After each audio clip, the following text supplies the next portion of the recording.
ఎంత అమేజింగ్గా, అసలు ఏంటిది 10 మంది ఒక్కలాగానే నువ్వు ఎలా తయారు చేసావా బాబు, నువ్వు ఎక్కడున్నావు ఇప్పుడు నేను చూడాలంటే వీడు లోపల నుంచి బ్రహ్మట బ్రహ్మ, వాడి తలకాయ నేను తయారు చేశాను, నేను తయారు చేసుకుంది. బ్రహ్మ ఇది ఎలా తయారు చేసావా బాబు చెప్పవా, నాకు అర్థం కావట్లేదని పైకి చూస్తుంటే, ఎందుకంటే పైకి చూస్తున్నారు, తయారు చేసింది నేను అన్నాడు. పద వెళ్దాం అన్నాడు. 9 మాట్లాడలేదు, అందుకని వదిలేశాడు. నేను అన్నవాడిని పట్టుకుపోయాడు అనమాట. ఇది తయారు చేసింది నేను అన్నాడు. వాడు ఉండలేకపోయాడు ప్రెషర్. కాబట్టి మనిషి యొక్క సహజత్వం ఎప్పుడో ఒకప్పుడు బయటపడిపోతుంటుంది, ఎప్పుడో ఒకప్పుడు బయటపడిపోతుంది. వీడు నేను అన్నాడు, పద వెళ్ళిపోదాం పద అన్నాడు. ఇంకేం మాట్లాడలేదు. వాళ్ళకి చెప్పారు తీసుకొచ్చేయండి అన్నాడు కదా మహానుభావుడు పద అని. కాబట్టి మృత్యువు నేను అనే 2 అక్షరాల మీద నిలబడింది, మోక్షము కూడా నేను అనే 2 అక్షరాల మీద ఉంది. మృత్యువుకి మోక్షానికి తేడా ఏది లేదు. నేను అనేదాన్ని అవాస్తవంలో బ్రతకనిస్తే మృత్యువు, నేను అనేదాన్ని వాస్తవంలో బ్రతకనిస్తే మోక్షం. That's it. అర్జున, మొట్టమొదట ఒక నాస్తికుడిగా నీ జీవితం ప్రారంభమైన జీవితంలో కలిగే సంఘటనని దృష్టిలో పెట్టుకుని నన్ను గుర్తించు. గుర్తించడం అంటే నీ మనస్సు చెబుతుంది ఇది మనది కాదు, ఏదో ఒకటి జరుగుతుంది ప్రకృతికి ఆలంబనంగా, దాన్ని రికగ్నైజ్ చేయి. ఆ రికగ్నైజేషన్ మొదలైతే నువ్వు భక్తుడివే. ఆ భక్తుడి గురించి ఇక్కడ మాట్లాడుతూ ఆయన అంటారు, ఒక చిన్న ఎగ్జాంపుల్ ఉంది మనకు. భక్తి అని అంటే ఎలాంటిది అని అంటే, ఇంక తన గురించి ఆలోచించకుండా భగవంతుడే ఆయన ఉనికే సత్యం అనుకునేవాడు భక్తుడండి. పరమాత్మ కోసం మనం బ్రతకాలి, మన కోసం పరమాత్ముని వాడుకుంటున్నాం. కానీ నిజంగా పరమాత్ముడికి ఎవడంటే ఇష్టమంటే, మన గురించి పరమాత్ముని పూజించే వాళ్ళందరి పట్ల పరమాత్ముడు అంటాడు ఓకే వెరీ గుడ్. కానీ పరమాత్ముడు ఎవరిని కోరుకుంటాడంటే, నా గురించే బ్రతికేవాడు. మద్భక్తో భవ మద్యాజీ భవ మమేవ నమస్కురు మామే వైశ్యసి యుక్తైవం ఆత్మానం మత్పరాయణ. ఇంట్లో ఒక తల్లికి 3 పిల్లలు ఉన్నారనుకోండి. ఒక కొడుకు బాగా చదువుకున్నాడు, 3 చదువుకున్నారు. ఒక అబ్బాయి ఫారిన్ వెళ్ళిపోయాడు, అక్కడ బాగా సెటిల్ అయ్యాడు, పెళ్ళి అయిపోయింది, పిల్లలు పుట్టారు, వాళ్ళు చూసి వస్తున్నారు. ఇంకొక అబ్బాయి ఢిల్లీలో మంచి జాబ్ వచ్చింది, సెటిల్ అయ్యాడు. ఇంకొక అబ్బాయి బాగా చదువుకున్నాడు, కానీ వాడు అంటున్నాడు, అమ్మా నేను ఢిల్లీ వెళ్ళను, నేను అమెరికా వెళ్ళను, నేను మీ దగ్గరే ఉంటాను. నాకు ఇక్కడ ఏ ఉద్యోగం చేసుకుని 10,000 వచ్చినా చాలు, మీ ఇద్దరి దగ్గర ఉంటాను. నిజంగా ఆలోచించండి, ఆ తల్లి హృదయం ఎలా ఉంటుందనంటే, ఆ పిల్లల మీద ద్వేషం ఉండదు, కానీ వీడంటే నిజంగా బా ఇది ఒక కృతకృత్యత అనేటువంటిది, ఇది ఒక కృతకృత్యుడి యొక్క లక్షణం అన్నమాట. ఇంకా తల్లి యొక్క హృదయం ఎలా మారిపోతుందనంటే, నా గురించి తన జీవితాన్ని పక్కన పడేస్తాడు.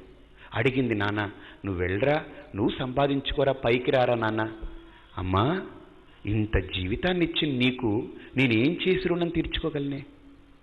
నువ్వు హాయిగా వెళ్ళేదాకా నీకు సేవ చేయాలమ్మా. నువ్వు వెళ్ళిపోయావనుకో నాకు మళ్ళీ అవకాశం రాదుగా.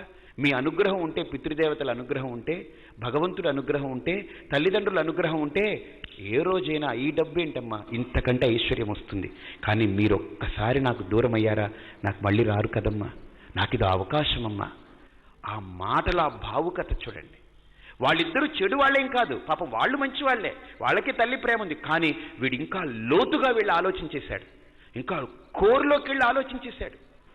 చూడండి అది ఆ భావన, ఆ భావుకత అమేజింగ్ అది.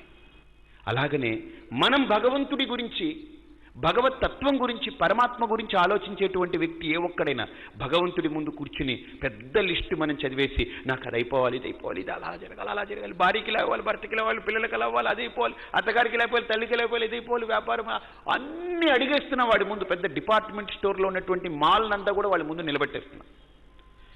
వాడికి ఆఖరికి ఇచ్చేదేంటి? కర్పూరం 2 బిళ్ళలే చూసి వేసి వెలిగిస్తాం. ఎందుకని? రోజు కావాలి కనుక. కొబ్బరికాయ కొట్టినా శుక్రవారం ఒక్కరోజు కొడతాం, మిగతా రోజుల్లో 2 పటిక బెల్లం, 2 పటిక బెల్లం పెట్టి పెద్దది కోరిక అనమాట, పెద్ద లిస్ట్. పరమాత్మ దానికి కూడా నవ్వుకుంటాడు. కాబట్టి ఇక్కడ శ్రీకృష్ణ పరమాత్మ అంటాడు, అది ఎలా రిలేట్ అవ్వాలి అని అంటే, అర్జునుడికి ఒక మంచి కేంద్ర బిందువు అయినటువంటి ఒక అంశాన్ని చెప్తున్నాడు. అర్జున, నువ్వు బయట భగవంతుణ్ణి చూస్తున్నావు కదా, నో డౌట్ అది విగ్రహాన్ని చూస్తున్నావు, కానీ అసలు ఇది భగవంతుడు అని నీకు అనిపించింది ఎక్కడ? అది నీకు ఎక్కడ అనిపించింది? లోపల. కానీ దాన్ని అనిపింపజేసింది ఎవరు? నేను. అసలు దేవుణ్ణి నేను లోపలున్నాను. ఎలాగా? ఈశ్వర సర్వభూతానాం హృదేశేర్జున తిష్టతి భ్రామయన్ సర్వభూతాని యంత్రారూఢాని మాయయ. ఒక పెద్ద బస్సు కదిలిపోతుంది అనుకోండి, అబ్బా బస్సు అండి ఎంత స్పీడ్గా వెళ్ళిపోతుందో ఆ బస్సు, ఓల్వో గరుడ ఎంత స్పీడ్గా వెళ్ళిపోతుందో. బస్సు స్పీడ్గా వెళ్తుందండి నా, దాన్ని నడిపేవాడి యొక్క చేతిలో ఉంది దాని యొక్క గతి. ఈశ్వర సర్వభూతానాం హృదేశే అర్జున తిష్టతి భ్రామయన్ సర్వభూతాని యంత్రారూఢాని మాయయ. కాబట్టి ఆ అంతర్ముఖత చెందొక్కసారి నీ లోపల ఆ పరమాత్మను అర్చన చేయి. అందుకనే మనం పూజ చేసిన తర్వాత ఆఖరికి పూజ అయిపోగానే ఇలా లేవం, ఒక్కసారి పూజ అవ్వగానే కళ్ళు మూసుకుంటాం. ఏం తెలుసా, బయట చేసిన పూజ కంటే ఆ పూజ చేసిన వెంటనే మనిషిలో ఒక ప్రశాంతత ఏర్పడుతుంది. చూడండి, అలా ప్రశాంతంగా కళ్ళు మూసుకుని ఇలా రెండు చేతులు లాక్ చేసి అలా కూర్చుంటాడు మనిషి. ఎందుకు తెలుసా అండి, నిజమైన పూజ అప్పుడు మొదలవుతుంది. ఎందుకనంటే ఇప్పుడు ఈ పూజ చేశాడు కదా, ఈ పూజ అనేటువంటి యాక్ట్లో, ఈ క్రియలో పూజ చేసి ఈ క్రియతోటి మనసంతా నిర్మలమైంది. ఇప్పుడు ఆ దేవుణ్ణే స్మరించి ఆ పూజ చేసి ఆ నామాలను ఉచ్చరించి మనస్సు ఒక క్వైట్ నేచర్గా ఉంది. ఇప్పుడు ఆ పూజ అయిపోగానే ఆ మానసిక ఆ స్థితిని అనుభవిస్తున్నాడు లోపల కూర్చొని. నిజంగా ఆ ప్రశాంతమైనటువంటి స్థితే పరమాత్మకు ఆవాసం. అక్కడే ఉన్నాడు పరమాత్మ. అది పరమాత్ముడి యొక్క స్థానం. ఒకడే సూర్యుడు అందరికీ కనిపిస్తుంటాడు. మనం ఇక్కడ వైజాగ్లో ఉన్న సూర్యుడు కనిపిస్తున్నాడు, అనకాపల్లికి వెళ్ళినా కనిపిస్తాడు, అమలాపురం వెళ్ళినా కనిపిస్తాడు, విజయవాడ వెళ్ళినా కనిపిస్తాడు. ఎక్కడికి వెళ్ళినా సూర్యుడు కనిపిస్తాడు. అక్కడ సూర్యుడు కనిపిస్తున్నాడని విజయవాడ సూర్యుడు, విశాఖపట్నం సూర్యుడు మనం అనుకుంటుంటాం అంతే బస్. కానీ వాస్తవానికి ఉండే సూర్యుడు ఒక్కడే. కాబట్టి అది నిజ నిర్ధారణ అవ్వాలి అని అంటే గుర్తుపెట్టుకోండి, బయట వెతకకండి. అంతర్ముఖ సమారాధ్య బహిర్ముఖ సుదుర్లభ త్రయీ త్రివర్గ నిలయ త్రిస్థా త్రిపురమాలిని నిరామయ నిరాలంబ స్వాత్మా రామ సుధాశ్రుతి సంసార పంక నిర్మగ్న సముద్ధరణ పండిత యజ్ఞప్రియ యజ్ఞకర్త్రి యజమాన స్వరూపిణి ధర్మాధార ధనాధ్యక్ష ధనధాన్య వివర్ధిని విప్రప్రియ విశ్వరూప విశ్వభ్రమణకారిణి. కాబట్టి ఇక్కడ ఆలోచించండి, మన లోపల వెతికే కొద్దీ బాగా ఆలోచించండి. ఆ వెతకడంలో ఇక్కడ చూడండి, ఇక్కడ ప్రహ్లాదుడు కూడా ఒక మాట అన్నాడు, ఇందుగలడు అందు లేడని సందేహము వలదు చక్రి సర్వోపగతుండు నీవెందెందు వెదకి చూచిన నందందే గలడని. బాగా చూడండి, అంతటా ఉన్నాడన్నప్పుడు మనం ఎక్కడా వెతకక్కర్లేదు. ఒక్కసారి కళ్ళు మూసుకుని ప్రశాంతంగా మీ లోపల వెతకడం మొదలు పెట్టండి, ఎక్సలెంట్గా ఉంటుంది. ఒక ఆయన రమణ మహర్షి గారి దగ్గరికి వెళ్ళి, మహర్షి శాంతి కావాలి, శాంతి కావాలి, శాంతి కావాలన్నాడట. ఏం చెప్తాడండి ఆయన? ఇప్పుడు పాపం చాలా డిస్టర్బ్డ్గా ఉన్నాడు, ఏం మాట్లాడలేదు. ఆయన చూసి మళ్ళీ అడిగాడట, మళ్ళీ అడిగాడు, విసుగుచ్చిందన్నాడట. సుమ్మాయిరప్ప అన్నాడట. ఊరుకో ఉండు అన్నాడట. చాలా బాధపడిపోయాడు. ఇదేంటయ్యా, నేను ఇంత దూరం ఖర్చు పెట్టుకుని వెళ్ళాను, శాంతి కావాలని అడిగాను, ఆయన మహర్షి అంటున్నారు, అందరూ నమస్కారం చేస్తున్నారు, ఆయన చూసిన కేవలం ఒక కౌపీనం ధరించి ఒక గోచి ధరించి నిర్లిప్తంగా కూర్చున్నారు. నిజమే, బయటికి అన్నీ చక్కగానే ఉన్నాయి. నేను అడిగితే ఇలా తిట్టుకుంటారు ఏంటంటే, అప్పుడు పక్కవాడు జాలి చూపించోరే నీకు తెలియదురా పదా వెళదామని. మహర్షి మీరు అతన్ని తిట్టారా, ఊరికే ఉండని తిట్టారా అని అంటే, నేను తిట్టలేదే.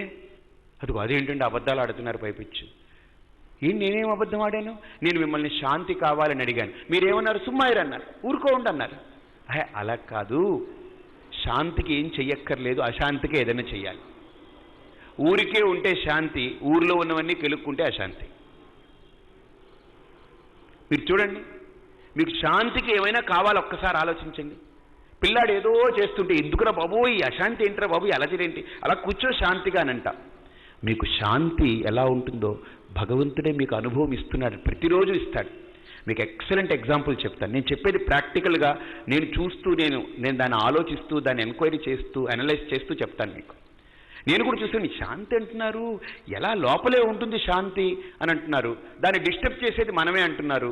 గుర్తుపెట్టుకోండి, ప్రశాంతంగా ఉంటుంది కొలను, నీళ్లు హాయిగా ఉంటాయి, కానీ పైనుంచి ఏదో ఒక ఆకో లేకపోతే ఒక చిన్న రాయి పెళ్లనో విరిగి పడిపోతుంది, అక్కడి నుంచి తరంగాలు తరంగాలు లేచి ఆ కొలనంతా డిస్టర్బ్ అవుతుంటుంది. అలాగనే మనలో శాంతి ఉంది, మనమే దాన్ని డిస్టర్బ్ చేసుకుంటున్నాం అంటున్నారు. ఎలా ఉంది ఆ శాంతిని నేను బాగా ఆలోచించాను. ఒకరోజు బాగా పడుకున్నాను, మీరు బాగా చూడండి. నిద్రపోయి లేచిన తర్వాత ఎవరో లేపారు. లేచిన తర్వాత మెలకు వచ్చింది. వెంటనే లేచి వెళ్ళలేదు, అలా కూర్చున్నాను. ఎంత బాగుందో లోపల. అంటే నిద్ర కాదు, మేలుకోవడం కాదు, అలా ఒక స్థితిలో ఉన్నానమాట. లోపల ఏమీ లేదు, అసలు ఏ థాట్స్ లేవు, హాయిగా ఉంది, శాంతిగా ఉంది. ఎవరైనా ఏదైనా నాక్ చేసినా ప్లీజ్ డోంట్ డిస్టర్బ్ అనిపించింది. లోపల ప్రశాంతత, లోపల ఉంది శాంతి.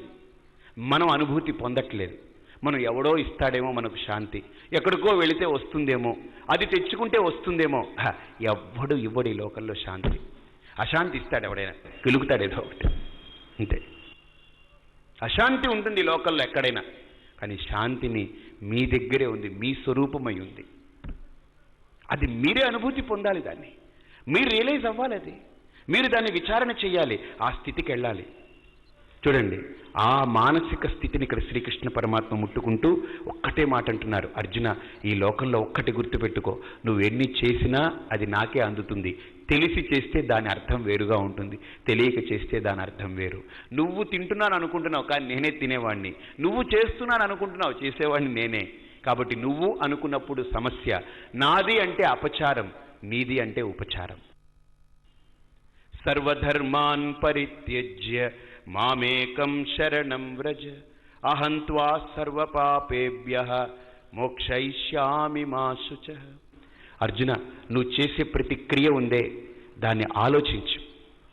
అందుకని నేను చెప్పాను మీకు, ఏదైనా మనకు ఒకటి కావాలనుకున్నప్పుడు ఇది మన జీవితానికి అవసరమా ఒక ప్రశ్న వేసుకోండి.